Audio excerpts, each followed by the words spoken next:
Buenas tardes, buenos días en Colombia, doctora Valderrama, un gusto saludarla. Aquí son las 13 horas, allá entiendo que Doctor son las Beltrán, 11. así es. Pronto nos veremos allá en el Health, espero. Bueno, vamos a dar inicio a este tercer webinar eh, de nuevas tendencias en VIH, éxito a largo plazo y calidad de vida. Hoy día el tema que nos convoca es salud metabólica. Quiero agradecer a Gilead, a Publicis, al trabajo de Manuel y a la doctora Valderrama por acompañarnos, a todos ustedes por estar presentes. Y como ha sido la tónica, vamos a recurrir a algunos materiales grabados en aquella excelente conferencia que fue el primer LAVIX sostenido en México, pero vamos a tener, espero, una interesante conversación con la doctora Valderrama. Buenos días, doctora. Buenos días, doctor Beltrán. Muchas gracias por esta invitación y muy emocionada porque podamos ocupar este espacio para hablar de este tema tan relevante para nuestros pacientes.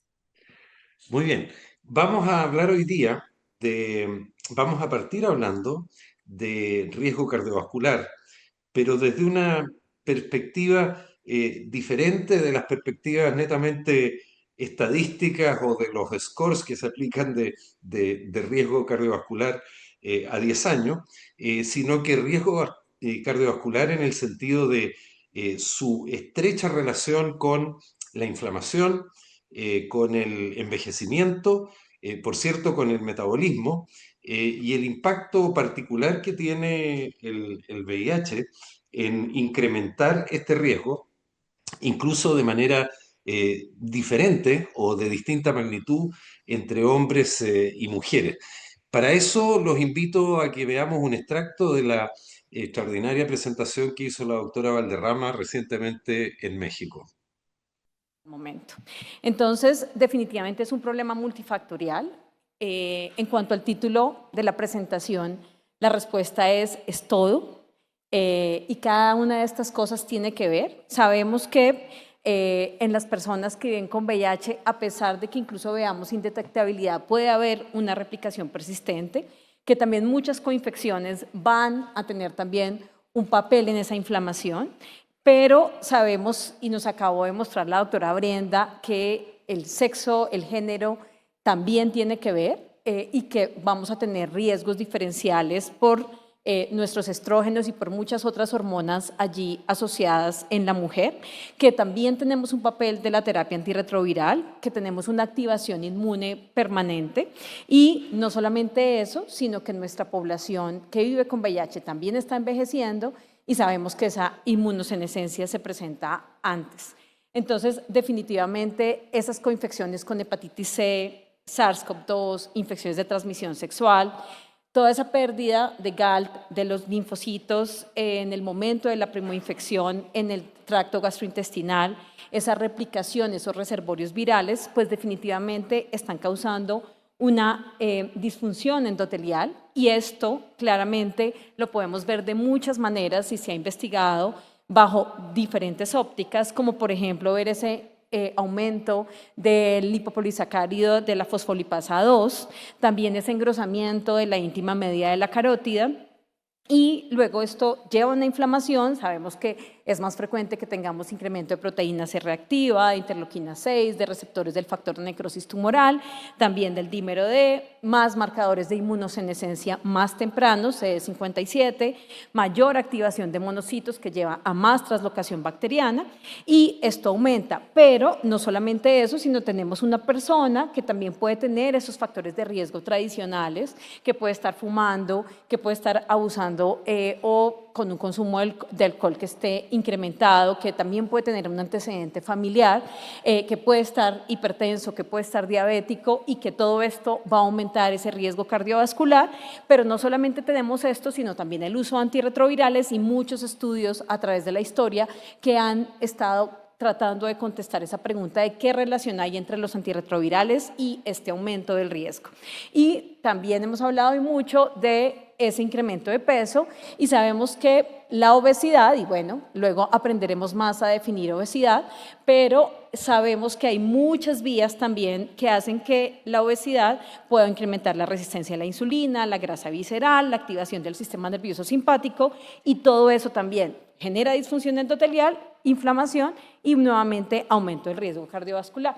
Y es por eso que todos sabemos que por lo menos las personas que viven con VIH, independientemente incluso del sexo, tengan más o menos el doble de riesgo de hacer enfermedad.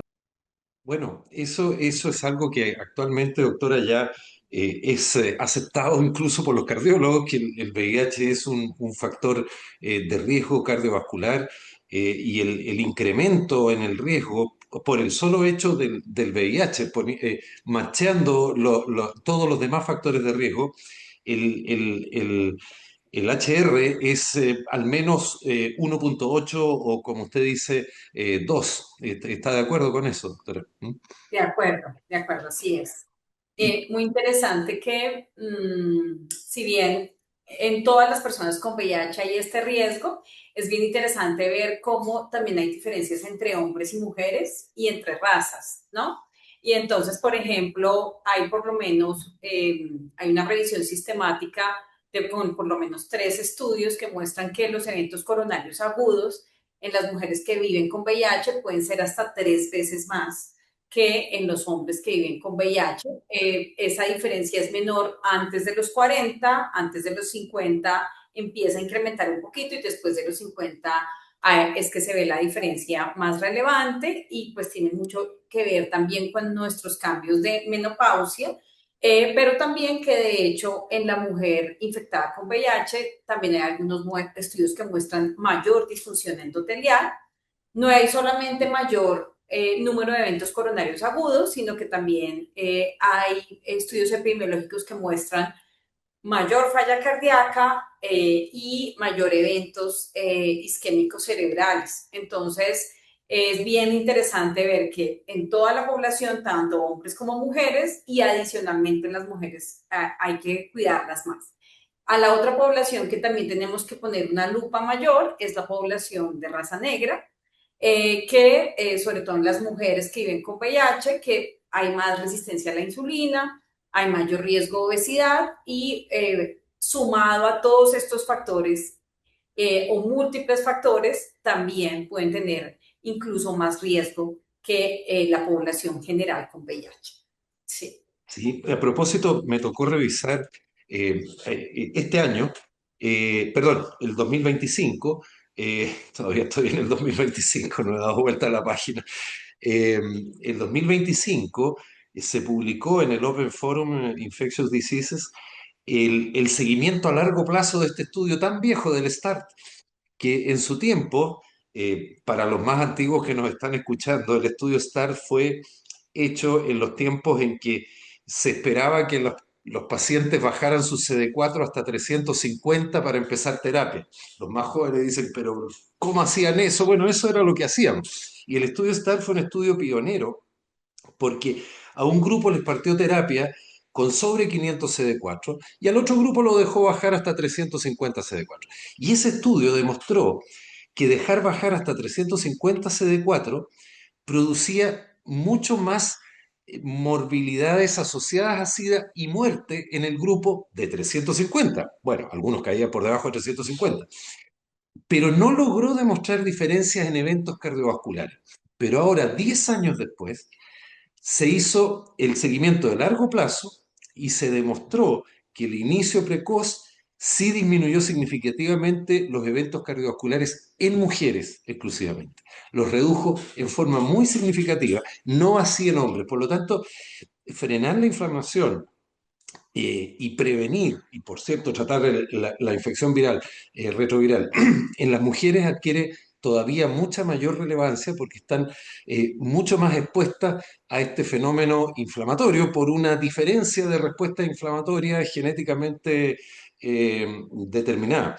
El, el- el- el hecho es que esta mayor inflamación, bueno, yo celebro que ahora las sociedades de cardiología del mundo están diciendo que la aterosclerosis es una enfermedad inflamatoria crónica, después de que por años de años se hablaba de que la aterosclerosis era un tema metabólico y que el colesterol malo, el LDL, entraba a las arterias y el bueno, el HDL, no lo sacaba de las arterias. Ese es un innocent bystander, el colesterol pasa por ahí y simplemente se ve atrapado porque se encuentra con todo un fenómeno inflamatorio en la arteria que está dado por todos estos factores que la doctora nos mostró. Y las guías clínicas ya han incorporado la PCR ultrasensible, la HSCRP, mayor de 2 como un factor de riesgo a considerar, un factor de riesgo cardiovascular a considerar aun cuando el colesterol no HDL no esté aumentado, o sea, una persona tenga colesterol alto o tenga colesterol normal, y especialmente en VIH, como se vio en el REPRIV, si encuentra este ambiente inflamatorio en las arterias, ese colesterol queda atrapado y se forma placa. Eh, y aquí pasamos a otro punto que también implica un cambio, no reciente, por supuesto, el estudio Júpiter en personas sin VIH y con colesterol normal ya había demostrado hace mucho tiempo que las estatinas no solo actúan bajando el colesterol LDL, sino que tienen un efecto beneficioso en las personas que tienen una PCR ultrasensible elevada. Pero ahora llegamos a este estudio que ha sido paradigmático, el estudio REPRIV, en el cual estos efectos que se daban llamar pleiotrópicos de las estatinas tienen especial importancia independiente de los niveles de colesterol. No sé qué opina, doctora.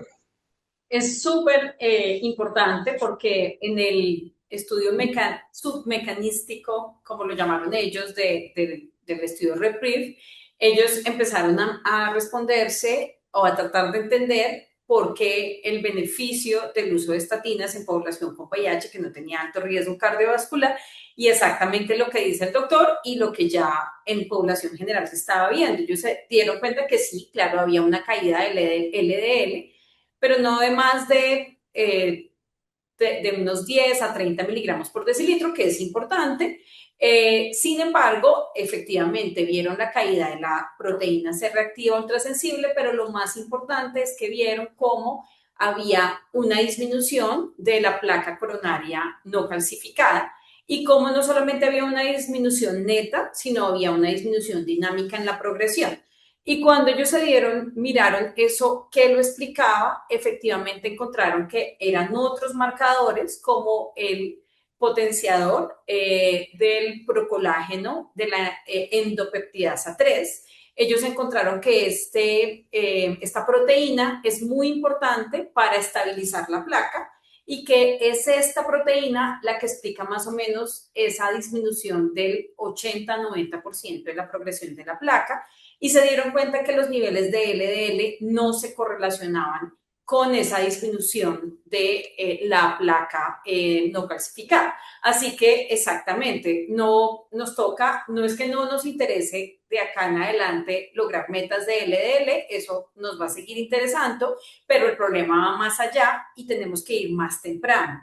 Y ir más temprano es que lo revisaremos después, es seguramente utilizar en un número mayor de personas estatinas, pero no por el efecto que todos teníamos en la mente de que nos baje el LDL, sino que vaya a otros marcadores y esa correlación también que nos puede dar otros marcadores que cada vez, por ejemplo, las nuevas guías internacionales de colesterol que se acaban de publicar, ellos ya colocan de manera importante la fosfolipasa 2 como un marcador que deberíamos empezar a medir en la población general más frecuente y seguramente llegaremos a lo mismo en la población con VIH para tratar de tener otros subrogados, igual que la proteína C reactiva ultrasensible. La invito, doctora, a que veamos otra parte de su presentación en que nos muestra aspectos muy interesantes del REPRIV. Gracias. Vale la pena que lo cambie. Estatinas, pues claramente recordar esas indicaciones relevantes de altas intensidad de estatinas que no debemos olvidar, enfermedad cardiovascular con un riesgo de más del 20% por el ASCVD o el que utilicemos, LDL mayor o igual a 190 y los pacientes diabéticos según el riesgo cardiovascular. Claramente todos tenemos ya en la mente el REPRIEV y ese número necesario a tratar para evitar eventos cardiovasculares y como a pesar de que el riesgo esté bajo o intermedio, a mayor riesgo, menor número necesario a tratar, pero ¿qué otras cosas tenemos que recordar que nos cambia un poco la práctica? Y es que si tengo un paciente de 40 a 75 años, sí debo recomendarle una estatina con un riesgo de 5 a menos de 20% de intensidad, con una dosis de intensidad moderada, y en el de menor de 40 tengo que mirar riesgo-beneficio. Siempre tengo que mirar los otros factores de riesgo, pero quizás quiero detenerme un poquito más, ojo con las interacciones, en eso otro que hemos aprendido del estudio REPRIEV.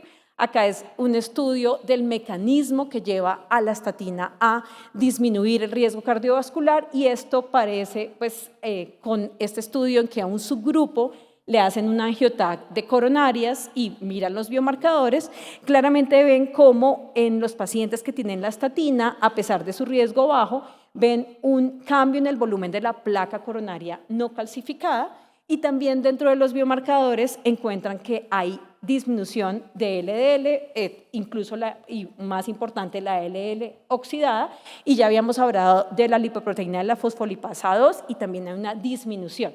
Sin embargo, en el gráfico de la derecha, cuando ellos miran esa disminución de la placa coronaria no calcificada, no ven que esos biomarcadores se asocien a esa disminución y hacen este otro estudio que también ya publican, en el que encuentran que hay un marcador importante, que es el P-Colque, lo voy a nombrar de esta manera, me excuso si lo estoy nombrando mal, que es el potenciador de procolágeno C endopeptidasa 1, y ellos encuentran que este es el marcador que puede estar haciendo que haya menos o que se mejore esas placas no calcificadas y que le dé estabilización a esa placa y explica más o menos el 30 al 80% de los cambios que se ven.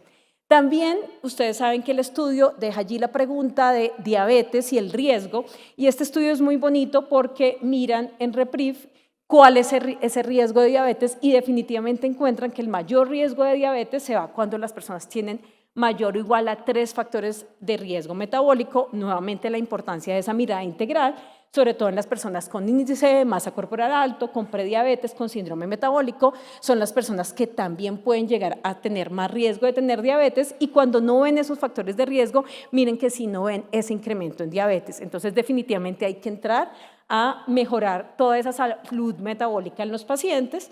También tenemos este estudio que mira qué pasa con la pitavastatina y la masa muscular en los pacientes y si puede haber disminución y ellos no encuentran un efecto que afecte negativamente la masa o la densidad muscular en los pacientes. Y este otro estudio muy lindo de epigenética en el que miran qué pasa con el uso de la estatina y ellos ven que sí tiene, una relación con la velocidad de envejecimiento. Ellos miran la edad cronológica, la edad biológica y de entrada en todos los pacientes del estudio encuentran que esa edad biológica es mayor que la edad cronológica en la base, pero cuando siguen a los pacientes que están con pitavastatina, encuentran que esa velocidad de envejecimiento se enlentece por el uso de la estatina. Entonces, aquí hay pues varios, nos están tratando de contestar por qué estamos viendo ese efecto positivo y seguramente pues sí va a ser importante usar las estatinas en esta población, como ya lo recomiendan todas las guías internacionales. Muy interesante. Y la verdad es que esto nos cambia un poco el concepto. Yo siempre le digo a mis alumnos, a mis becados, que cuando yo estudié medicina nos decían que la cirrosis era una enfermedad irreversible y con el tratamiento de la hepatitis C aprendimos que es reversible. Y ahora vemos que la aterosclerosis, que también nos enseñaron que era un fenómeno irreversible, resulta que es un fenómeno dinámico y que uno no debe claudicar diciendo, no, este paciente ya, prevención secundaria y se terminó.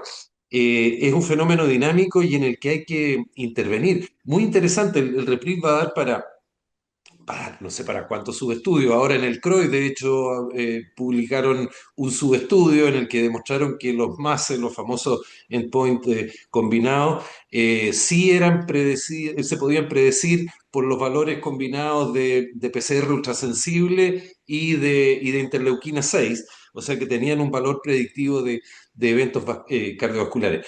El punto, lo que hay que recalcar es que de lo que nos habló la doctora, más allá de todos estos mecanismos en los que interfieren las estatinas, es que aquí se trató una población de personas viviendo con VIH que si nosotros las vemos en la consulta, no tienen ninguna indicación de estatina. Son personas que tienen un riesgo cardiovascular de 2,5, de 5, de 7,5, que tienen colesterol normal. Y sin embargo, el estudio REPRIV demostró que en esa población eh, también se infartaban. Entonces, no estamos hablando del que tiene colesterol alto, bueno, fuma, es hipertenso, es obeso, tiene todos los factores de riesgo, diabético, para qué decir, sino que del que uno ni pensaría en darle estatinas porque no hay indicación. Y en esa población se demostró este beneficio, ¿no es así, doctora? Así es, yo creo que nos cambia totalmente el paradigma y nos llama a la acción, ¿no? Si vamos a ver algunos estudios por ejemplo, en Colombia hemos hecho observacionales de cuántas personas, según las guías previas que deberían necesitar estatina, tienen estatina, estamos hablando de no las indicaciones que nos da el REPRIP, sino las anteriores, teníamos unas adherencias a esas indicaciones menores del 40%. Ahora ya no estamos diciendo que solamente la población en la que no estoy cumpliendo las metas de LDL por el riesgo cardiovascular, sino que estoy diciendo que toda persona que tenga por pool core equation un riesgo menor del 5%, mayor del 5% y que tenga más de 40 años, yo debo ofrecerle una estatina de intensidad moderada. Y creo que esto nos va a tocar repetirlo, estarlo socializando. Hay muchas personas que tienen temor a los eventos adversos y eso está bien, pero yo creo que lo más importante es educar adecuadamente en la consulta.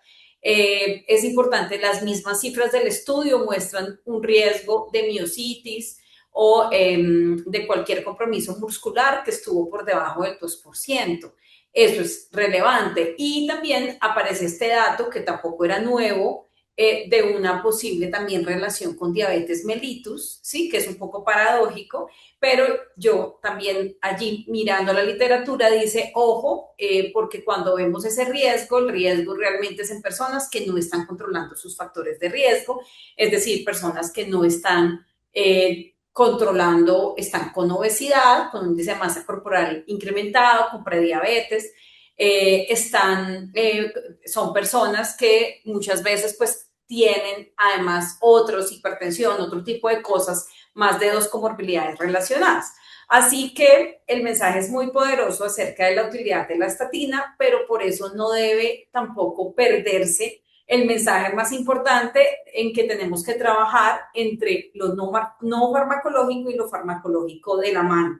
Es decir, vamos a ofrecerle a nuestros pacientes estatina, los vamos a acompañar, vamos a cuidar que no hayan interacciones, que no aparezcan eventos adversos, que tampoco son tan frecuentes, afortunadamente, en menos del 2% de la población, pero al mismo tiempo tenemos que estar trabajando en que nuestros pacientes tengan una buena dieta, hagan un ejercicio regular, no estén fumando, estén controlando sus otras comorbilidades. Entonces, pues si están hipertensos, que se cuiden, si están con diabetes o prediabetes, que también hagan una gestión de esto. Esto se vuelve súper importante hasta vacunarse, ¿no? Porque sabemos que las coinfecciones con zóster, que hace poco aparece también este estudio grande que muestra cómo en la población con VIH el zóster también incrementa muchas veces el riesgo cardiovascular. Entonces, también tenemos que vacunar a la población y tenemos que tomarnos esto muy integral para que logremos el mejor de los efectos. Sí, es muy interesante el tema de haber pasado de la aterosclerosis como una enfermedad metabólica a una enfermedad inflamatoria y dentro de las indicaciones de prevención primaria, uno de las poblaciones que tienen más riesgos son los que sufren de enfermedades autoinmunes crónicas, que tienen una inflamación persistente. Y quizá el tema del VIH debiéramos tomarlo más o menos dentro de la misma línea, en que hay una inflamación persistente que genera este ambiente heterogénico independiente de cuán malo esté el factor metabólico asociado. Entonces, la pregunta es, ¿necesitamos mirarle el índice CD4, CD8 a nuestro paciente para ver si tiene inmunoactivación? ¿Le medimos PCR ultrasensible o sencillamente cumple 45 años y lo ponemos en estatina? Pues realmente yo creo que incluso por encima de 40, así no tenga una relación CD4, CD8 que esté caída, que esté menos de 1, menos de 0.7, 0.8, dependiendo del corte, menos de 0.5, yo creería que esa población, si tiene ya por nuestros modelos el Pool Core Equation, recientemente la AJA saca un nuevo modelo de evaluación de riesgo cardiovascular, que incluye más cosas, ¿no? Incluye ya índice de masa corporal, el uso de estatinas, índice de albuminuria, creatinuria, pero yo creo que independiente del índice que usemos, que este estudio se hizo con Pool Core Equation, así que yo seguiría usando el mismo, y acaba también de salir un artículo comparando. Sabemos que ninguno de los modelos en la población con VIH, al menos en poblaciones de alto ingreso, predice bien, pero yo recomendaría que siguiéramos usando ese, pero si es más de 40 y tiene más del 5%, yo le ofrecería estatina. Ahora, si tiene menos del 5%, yo le evaluaría el riesgo dependiendo si está en fracaso virológico, cómo está la relación CD4, CD8, qué otros factores tiene, si tiene coinfección con hepatitis C. Todo esto lo tendría en cuenta, y en los menores de 40 también pues pondría esa balanza, no me iría inmediatamente, pero si es una persona que tiene menos de 40, mayor de 35, pero tiene demasiados factores de riesgo, pues algo que también tengo que considerar. Pero sí lo haría, y realmente lo estoy haciendo en mi práctica, y es en toda esta población que cumple estos criterios, les estoy ofreciendo con todos los consejos de los que ya hablamos, y las explicaciones que el paciente necesita y que requiere unos minutos de la consulta para dejarlo claro. Sí, totalmente de acuerdo. Y yo creo que, bueno, un mensaje para todos los que nos están escuchando o que van a ver el webinar en forma diferida. Yo creo que definitivamente este rol del infectólogo, del médico tratante de VIH, de limitarse a revisar la carga viral y prescribir el antirretroviral, eso ya es pasado. O sea, esa es una batalla que en la mayoría de los casos ya está ganada. Y yo siempre cuento la anécdota que no es una, es muchas veces que ya hemos terminado la consulta con el paciente, se para irse y me dijo, ay doctor, y no me dijo cómo estaba mi carga viral. La carga viral estaba indetectable, o sea, realmente si uno va a atender al paciente solo para mirarle la carga viral y hacerle la receta, la verdad es que va a permitir que todo este tremendo riesgo cardiovascular que hemos estado conversando le pase la cuenta después. Y también siempre digo, uno no saca nada con decirle a la familia, mire, se murió, pero estaba con la carga viral indetectable, o sea, se murió igual.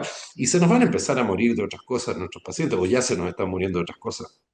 Entonces, yo le invito, doctora, ahora a que veamos la última parte, la última cápsula de la presentación que me tocó hacer a mí en México, en el cual vamos a ver cómo es un hecho real esto de la inflamación en las personas VIH y cómo con o sin obesidad tiene un impacto en la incidencia de hígado graso y cómo tiene impacto en el sistema cardiovascular, comparando tres cohortes, la cohorte Repril, que ya nos habló la doctora Valderrama, y dos cohortes de personas sin VIH. Veamos la tercera cápsula.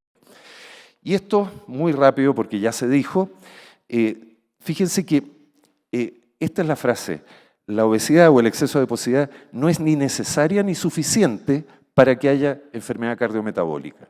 Puede haber una persona con exceso de adiposidad y que no tenga enfermedad metabólica, o que no tenga exceso de adiposidad y tenga enfermedad metabólica. Si tiene exceso de adiposidad, es mucho más probable que tenga enfermedad metabólica. Pero en presencia de VIH, fíjese que si tiene sobrepeso u obesidad, el 60% tiene hígado graso, obesidad. Esto específicamente en VIH. Pero si no tiene obesidad, igual el 20% tiene hígado graso. Entonces nos encontramos con una persona con VIH delgada y que tiene hígado graso. ¿Por qué? Porque detrás del síndrome metabólico hay inflamación y detrás del VIH hay inflamación y hay además fármacos que contribuyen a eso. Acá, solo para resumir, fíjense con las terapias, a la semana 48 en promedio, un 20% sube más de un 10% de su peso corporal y a la semana 480, o sea, a los 10 años, un 40%. ¿Y quiénes suben más? Las mujeres que los hombres. Ya nos dijeron las doctoras que están más inflamadas por el VIH las mujeres y suben más de peso con las terapias que los hombres. Entonces tienen un doble factor de riesgo. Y cuando suben más de un 10% de peso corporal, miren cómo aumenta la incidencia de diabetes, de síndrome metabólico, de enfermedades cardiometabólicas. Esto que se discutía, que si la Corte Suiza dice que no, que si el otro estudio dice que sí, veamos ese subgrupo que sube más de un 10% de peso o que desarrolla síndrome metabólico, ahí hay que concentrar los estudios y ver cómo en ese grupo es donde se dan estos factores de riesgo. Me voy a saltar esto que es lo mismo, cuánto sube el riesgo cardiovascular por cada kilo que suben las personas con VIH. Solo contarles algo que tenía mucha razón el doctor Martínez cuando dice que en algunos casos es con ambiente obesógeno o es con retorno a la normalidad y en otros casos es sin ambiente obesógeno, sin retorno a la normalidad, pero en todos los casos el índice de masa corporal, los kilos ganados, determinan el mayor riesgo de presentar diabetes o síndrome metabólico. Y también de que se produzca más placa, eso está demostrado en presencia o no de aumento de la grasa. Y con esto voy a terminar porque este es el mensaje. El REPRIV me facilitó mucho que presentara antes la doctora Sandra que yo. ¿Qué es lo que les quiero destacar del REPRIV? Ninguno de los que ingresó tenía enfermedad cardiovascular conocida. Todos tenían riesgo bajo o moderado y el promedio de colesterol era 108. Por lo tanto, todo esto que hablamos del que tiene resistencia a la insulina, el que tiene diabetes, el que tiene hipertensión, del que fuma, no, estamos hablando ahora de los otros, los que no tienen estos problemas de alto riesgo cardiovascular. ¿Y qué pasó en este grupo? Que ahí está detallado, fíjense los niveles de colesterol. Pasó que independiente, miren, los que tenían de 0 a 2,5, o sea, nada de riesgo cardiovascular, y cómo las estatinas disminuyeron el riesgo cardiovascular. Lo mismo que los que tenían más de 10. Y como el puntero no me funciona bien, vean, los no hipertensos se beneficiaron más que los hipertensos. Los con colesterol bajo se beneficiaron más que los con colesterol alto. Por lo tanto, la estatina fue independiente de los factores de riesgo en prevenir los eventos vasculares. Y termino con esto que apareció en el JAC del año pasado. Este es el mensaje para la casa. Fíjense que acá tienen el REPRIV, el grupo del medio, el celeste, que son personas con VIH y riesgo cardiovascular bajo. A la izquierda tienen la cohorte SCAPIS, que son personas con riesgo cardiovascular bajo, pero sin VIH. Y a la derecha tienen la cohorte PROMISE, que son personas sin VIH, pero con riesgo cardiovascular alto. Entonces tenemos sin VIH bajo, con VIH bajo, sin VIH alto. Y estos son los resultados. En términos de la presencia de algún tipo de placa, fíjense que, no logro enfocar bien con esto, pero en las primeras columnas, fíjense, entre 50 y 54 años, los que no tenían VIH y riesgo bajo, 29%. Riesgo bajo pero con VIH, 51% de placa. Exactamente igual que los de riesgo cardiovascular alto, pero sin VIH, que tenían 48%. Y vean, entonces, lo que nos dijo la doctora Crabtree, que el envejecimiento era 10 años antes. Ahí lo tienen. Fíjense que en la flecha, con riesgo cardiovascular bajo, un 51% de las personas con VIH tiene placa a los 50 años. Un 52% de las personas sin VIH tiene placa a los 60 años. O sea, se adelantaron 10 años en la proporción de placa ateromatosa. Y ustedes ven entonces acá, esta es una persona de riesgo bajo, la presencia de placa, sin VIH, de riesgo bajo con VIH, que es exactamente igual a una de riesgo alto sin VIH. Y si van a la presencia de placa no calcificada, la cosa es peor, placa reciente, placa que aún no se ha calcificado, ahí las personas con VIH y riesgo bajo superan incluso a las personas con riesgo cardiovascular alto y sus arterias están mucho más envejecidas que las de la población sin VIH y con riesgo cardiovascular alto. ¿Qué les quiero decir con esto? Por cierto, la salud metabólica, cuidar el peso, la resistencia a la insulina, las intervenciones que haya que hacer, perfecto. Pero aún en la persona que no tiene ninguno de estos factores de riesgo, el riesgo cardiovascular es alto. Por lo tanto, la salud metabólica no es solamente la ausencia de enfermedad metabólica, sino que es una intervención centrada en el paciente que básicamente esté activamente buscando la presencia de algún eventual factor que pudiera alterar la salud metabólica. Hay que medir, por cierto, índice de masa, pero también medir cintura, hay que medir glucosa e insulina para determinar el grado de resistencia, por cierto, medir los lípidos, estar pendiente del riñón, estar pendiente del hueso, de manera de ser proactivo. Pero más que eso, en presencia de VIH después de los 45 años y después del estudio REPRIV, aún en aquellos que no tienen factores de riesgo cardiovascular elevado, la conducta y lo que ya están recomendando las guías clínicas es la prevención primaria de la enfermedad cardiovascular. Gracias. Dos charlas entre paréntesis con la doctora Valderrama, pero coincidimos en la importancia de una preocupación, de una actitud más proactiva respecto de la salud metabólica, porque, como decíamos antes, las terapias antirretrovirales son extraordinariamente efectivas en suprimir la replicación viral a un nivel muy bajo, a veces con algún escape subdetectable. Por lo tanto, suprimen el deterioro del sistema inmunológico, lo evitan, digamos, pero no logran suprimir completamente la inflamación. Y ese es el gran problema. Y es por eso que tenemos que pensar que una persona con VIH, aún más si tiene todos estos otros factores, que hace blips, que tiene viremias de bajo nivel, o que definitivamente falla, o que tiene coinfecciones, debemos pensar como una persona que está inflamada. Y debemos pensar en la aterosclerosis como un problema inflamatorio al que se le agrega el factor metabólico. Pero la inflamación es donde tenemos que actuar y tenemos que ser muy proactivos en esto de promover una salud metabólica. Esa es mi opinión, no sé, doctora.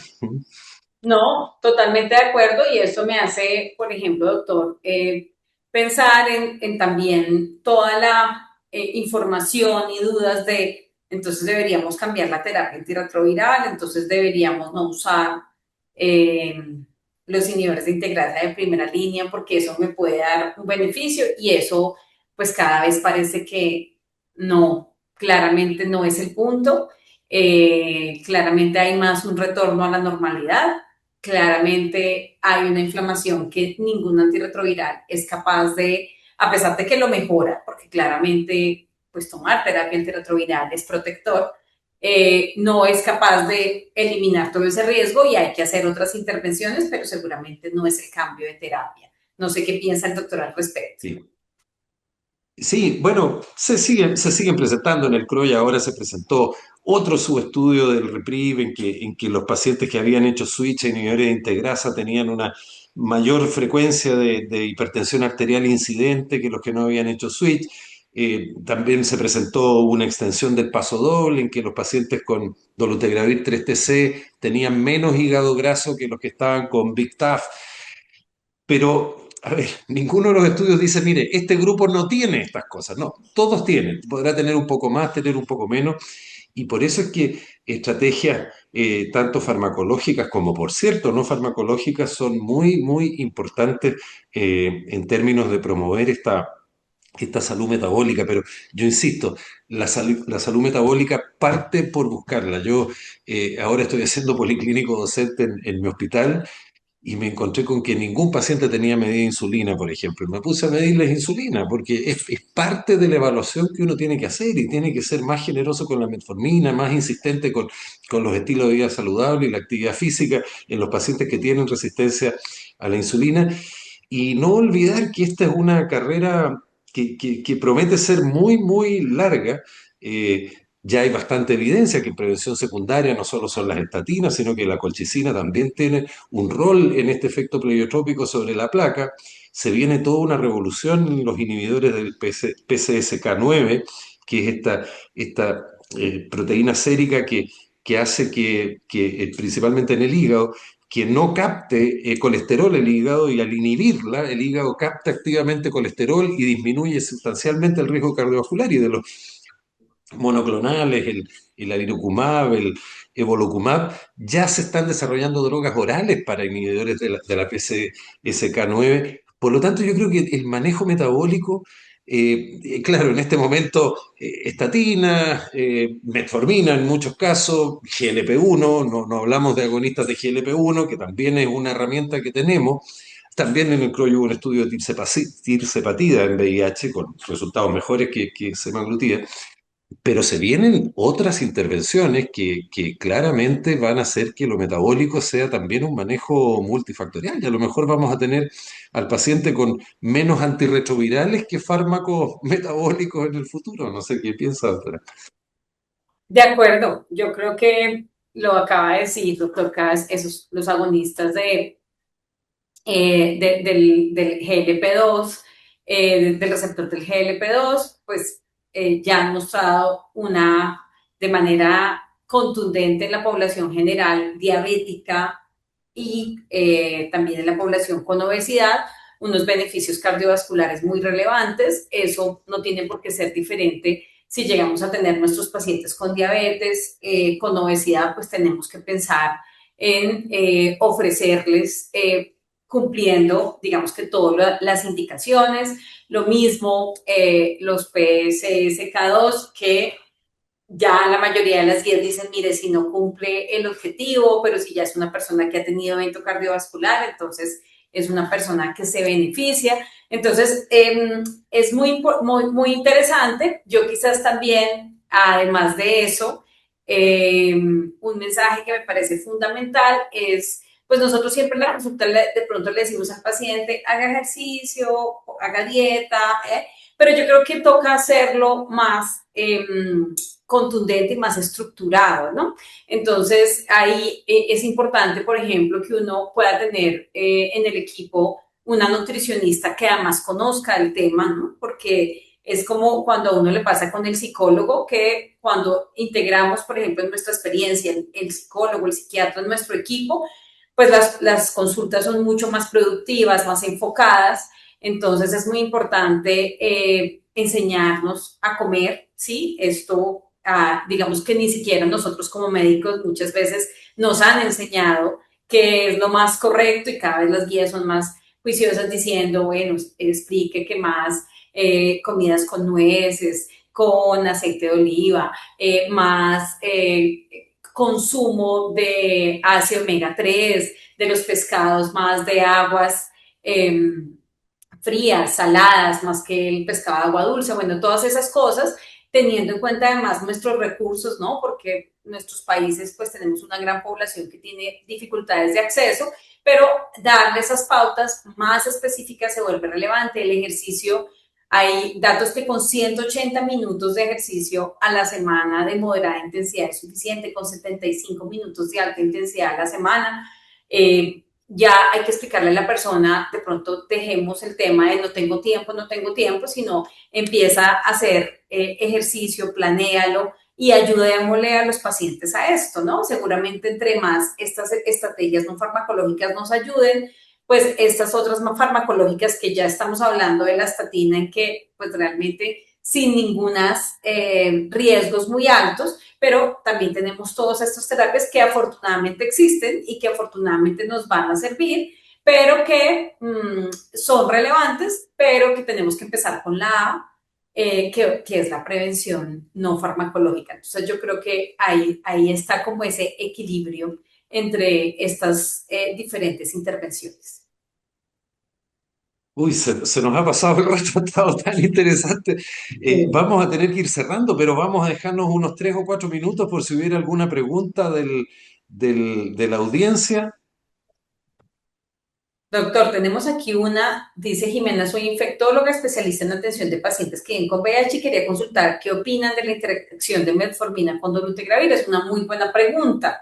Entonces, lo que yo le diría a Jimena es que no hay una contraindicación absoluta en el uso. Lo que sí es que hay que utilizar dosis bajas, y si ya es una persona que requiere un incremento de la dosis, valdría la pena hablar o sea, mirar si más bien se le deja una dosis baja y se empieza a utilizar los nuevos medicamentos que pues tienen mejores también efectos cardiovasculares como para compensar, y si realmente se requiere mantenerla o se le puede hacer un cambio. Si definitivamente no es lo indicado y lo que quieren es una dosis de metformina mayor, pues ahí sí tendría más atención con ese riesgo de acidosis láctica, del uso de las dos terapias al tiempo, pero solamente si la dosis es alta. Si estamos con una dosis baja, pues no habría ese riesgo, simplemente pues hay que observar al paciente y darle las recomendaciones y estarlo vigilando. Y siempre partir con una dosis baja y después se puede eventualmente incrementar como práctica general. Eh, no tanto por la acidosis, que es una complicación de la metformina, pero la intolerancia digestiva también es un tema que es bastante relevante con metformina. No sé si hay alguien del auditorio que quiera encender su micrófono y preguntar algo. Parece que no, nos anduvimos alargando en la hora. Bueno, yo quiero agradecerle enormemente de nuevo, doctora Valderrama, ha sido una reunión pero sumamente productiva. Pienso que para la gente ha sido también un momento de profundizar en este tema que es tan importante. Así que muchas gracias por acompañarnos y los dejo muy invitados para el próximo martes al último webinar de este ciclo, que es Calidad de vida en la mujer, donde tendremos a la doctora Isabel Cassetti y a la doctora Brenda Crabtree. Así que muchas gracias a todos, muchas gracias doctora Valderrama y muchas gracias Manuel por este excelente webinar.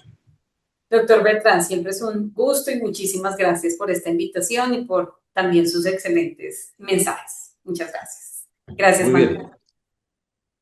bien.